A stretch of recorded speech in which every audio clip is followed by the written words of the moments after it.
Bom dia, boa tarde, boa noite, queridos alunos e queridas alunas do PVS Ação.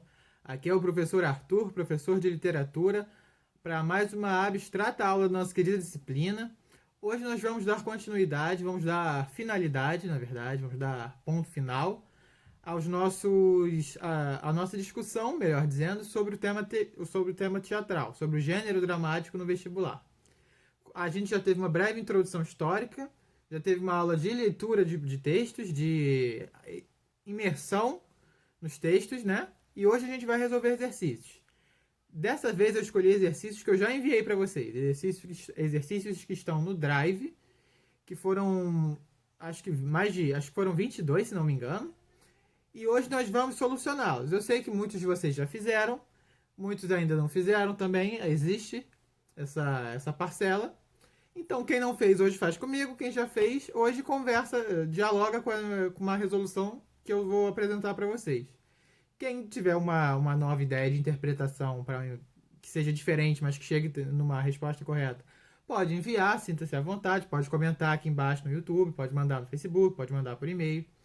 Mas eu gostaria que todos vocês que visualizassem essa aula, assim que fizessem, mandassem um e-mail para mim aqui nesse endereço que vocês já conhecem, avisando, professor, assisti sua aula, só para eu ter uma ideia de quanto tempo vocês estão demorando para assistir, quantos de vocês estão assistindo, já que o vídeo agora é aberto, né? Então não sei quais desses acessos foram vocês mesmos, quais foram outras pessoas. Não precisa falar mais nada, pode mandar só um ponto se quiser.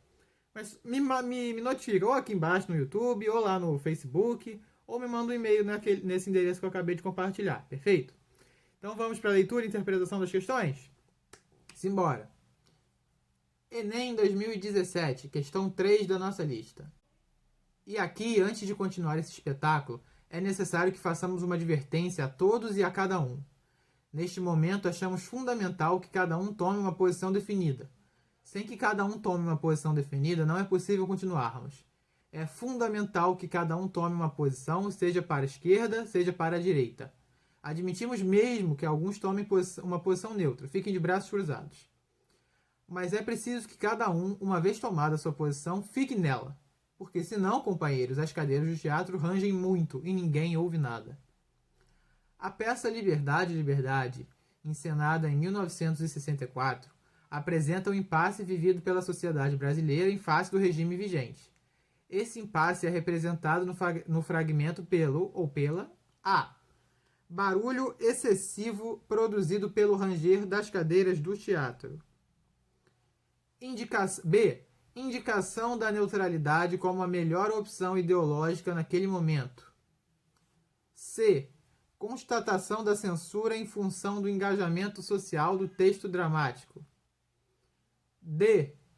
Correlação entre o alinhamento político e a posição corporal dos espectadores. E. Interrupção do espetáculo em virtude do comportamento inadequado do público. Então, a peça é encenada em 1964. Se vocês pararem para fazer uma breve alusão histórica, vão se recordar que nesse ano a gente tem implementado no Brasil o regime da ditadura militar. Posto isso e analisando o nome da peça, Liberdade, Liberdade, como que a gente pode interpretar esse impasse vivido pela sociedade que é deflagrado, que é retratado nessa introdução teatral? Que é como se fosse uma breve apresentação da peça que vem a seguir. É literal para ser o barulho excessivo produzido pelo ranger das cadeiras de teatro? Não. Na verdade, eles estão fazendo somente uma alusão uma analogia, melhor dizendo, ao barulho provocado pela mudança de postura do público dentro da própria cadeira. Então não vai funcionar como algo literal. É algo tem mais camadas. Perfeito.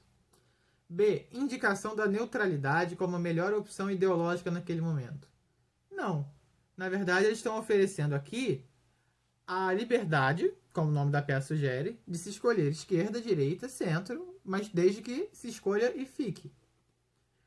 Com a desculpa de que, ao movimentar-se, as cadeiras rangem e ninguém ouve nada. Ou seja, ao se movimentar de um dos lados desse espectro político, ideológico, Ao mudar de opinião, você acaba fazendo com que todos eles se calem por soma. Você acaba gerando uma profusão de barulhos distintos entre si e com tons profundamente mesclados, que acaba confundindo aquele que interpreta. C. Constatação da censura em função do engajamento social do texto dramático. Não fala de censura aqui. Na verdade, esse drible que essa geração produzia em cima da censura não vai ser representado nesse momento. Esse pedaço da peça, na verdade, ele vai trazer um aviso para a população, de verdade.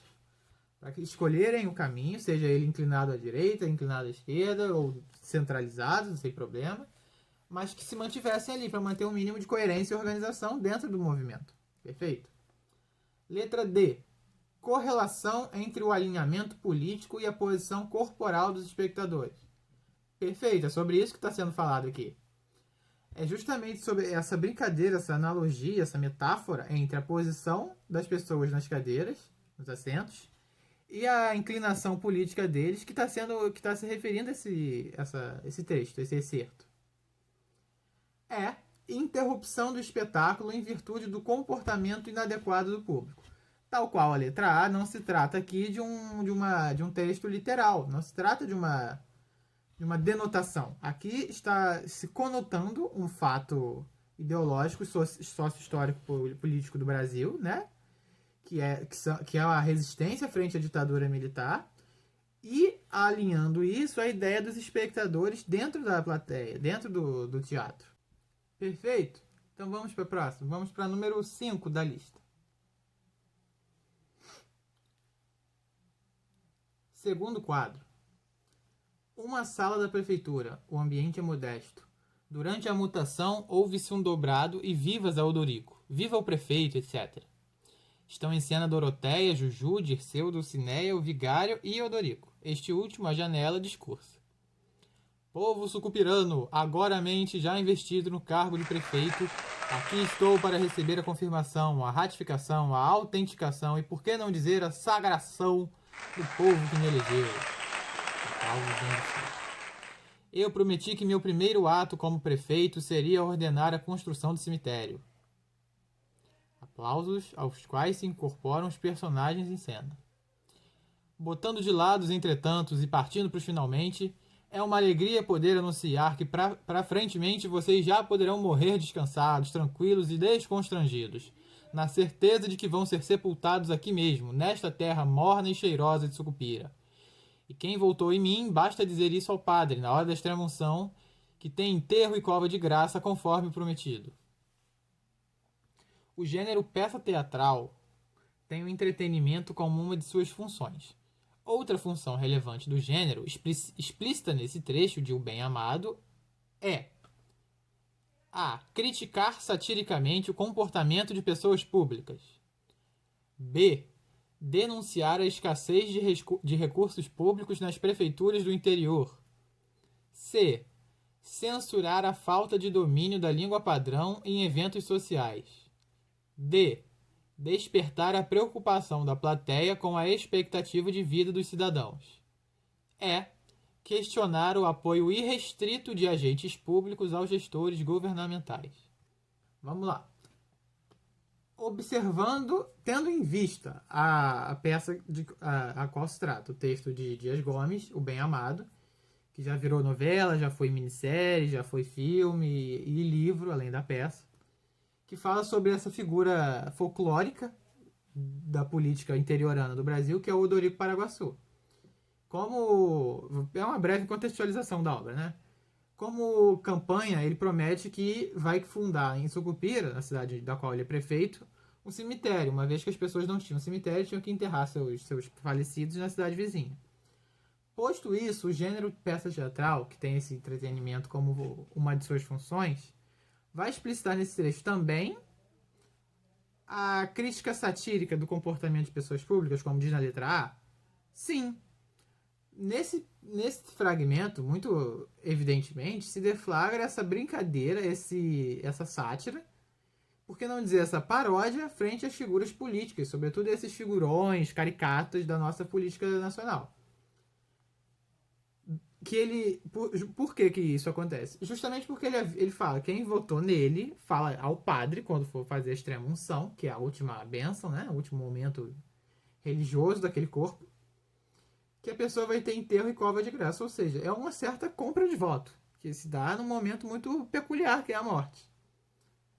Denunciar a escassez de recursos públicos nas prefeituras do interior, na letra B, não, porque até na obra inteira até que sim, mas nesse fragmento não fala sobre escassez. C. Censurar a falta de domínio da língua padrão em eventos sociais? Não, porque ele, como figura caricata, deflagra também essa vontade, esse ímpeto desses governantes de tentarem ao máximo estabelecer um nível de norma padrão altíssimo ao ponto de inventarem palavras só porque parecem mais eruditas do que eles acham que é. D. Despertar a preocupação da plateia com a expectativa de vida dos cidadãos? Não, nem um pouco, isso não é mencionado. E. Questionar o apoio irrestrito de agentes públicos aos gestores governamentais? Também não, aqui não fala exatamente de apoio irrestrito de agente público, justamente porque não foi mencionado nenhum agente público e o mais próximo disso, que é o padre, ele avisa, não é para falar, não, quem não votou em mim não vai ter direito ao enterro e à cova de graça, conforme ele prometera. Perfeito? Então ficamos com a letra A, certo? Vamos para a próxima, número 7 da nossa lista. Aí temos uma imagem do espetáculo Romeu e Julieta, realizado pelo Grupo Galpão. A principal razão pela qual se infere que o espetáculo retratado na fotografia é uma manifestação do teatro de rua é o fato de: A. Dispensar o edifício teatral para sua realização. B. Utilizar figurinos com adereços cômicos. C. Empregar elementos circenses na atuação. D. Excluir o uso de cenário na ambientação. E negar o uso de iluminação artificial. Observando somente o nome, teatro ou teatro de rua, o que a gente espera? Uma primeira coisa, que seja na rua, né? Então, logo de cara, essa questão é resolvida. Por que eu trouxe essa questão, já que ela aparentemente é tão fácil? Porque, embora a gente não tenha adentrado tão profundamente o gênero teatro de rua, a gente tem que ter alguma malandragem, alguma esperteza, que nessa questão fica bastante claro qual é, para desvendar e decodificar algumas questões. Mesmo que a gente não tenha tanta noção sobre o que está sendo falado, a gente tem que ler com atenção os nomes e imaginar sobre o que se trata. Se a gente está falando de teatro de rua, a foto é numa rua, não é num palco, não é num ginásio, numa arena, ou nada que o valha, qual é a principal característica que está sendo retratada num gênero que chama de teatro de rua? Justamente a falta do edifício teatral, da construção feita para abrigar o teatro, as peças de teatro, perfeito? Mesmo que a gente não conheça profundamente um tema, um assunto, ou mesmo um viés de algum deles, a gente tem que ler a questão com sagacidade, interpretar as imagens, os textos que vêm no introito da questão de uma maneira que nos favoreça, para a gente não perder tempo à toa, se for um texto muito grande ou se for uma imagem muito complicada, e focar no que tem de principal nessa figura ou nesse texto, perfeito? Cabe a gente poupar o tempo que a gente tem, que não é muito, né? É bastante escasso no vestibular, para desvendar a resposta, para decifrar o que está sendo pedido, sem gastar muito tempo e sem gastar muitos recursos, perfeito? Vamos para a próxima. Vamos lá, 12. Enem PPL 2014. O termo foco equivale ao ponto de concentração do autor. O nível de concentração é determinado pelo envolvimento com o problema a ser solucionado. Tomemos o exemplo do jogo teatral Cabo de Guerra. O foco desse jogo reside em dar realidade ao objeto, que nesse caso é a corda imaginária. A dupla de jogadores no palco mobiliza toda a sua atenção e energia para dar realidade à corda. Quando a concentração é plena, a dupla sai do jogo com toda a evidência de ter realmente jogado Cabo de Guerra, sem fôlego, com dor nos músculos do braço, etc. A plateia observa em função do foco. De acordo com o texto, a autora argumenta que o uso do foco na cena teatral permite a. Transformar um objeto imaginário em um objeto concreto, produzindo sobre o espectador uma sensação igual a que ele teria em um espetáculo de mágica. Não é bem transformar um objeto imaginário em um objeto concreto. A verdade é que pode até ser. A gente não está buscando aqui uma ilusão. Né? O espectador não vai acreditar que está acontecendo de verdade. É por outro caminho, mas pode ser. Vamos guardar essa. B. Produzir sobre a plateia, por meio do envolvimento dos atores, imagens e ou situações capazes de ativar seu imaginário e seu conhecimento de mundo. Perfeito. Um texto, como todo bom texto, seja ele teatral ou não, ele tem 3 momentos. Um momento de escrita, em que o autor do texto ou a autora permite-se, ele lança as pistas sobre o que ele quer que seja compreendido. Um segundo momento, que é o texto em si, que é o que ele faz, o que ele gera da cabeça dele para que seja lido. E o terceiro momento, que é o foco aqui, que é o foco de uma peça teatral, é a compreensão, por meio das pistas que o autor dá, ou seja, dos caminhos que ele traça, que ele intenciona mostrar.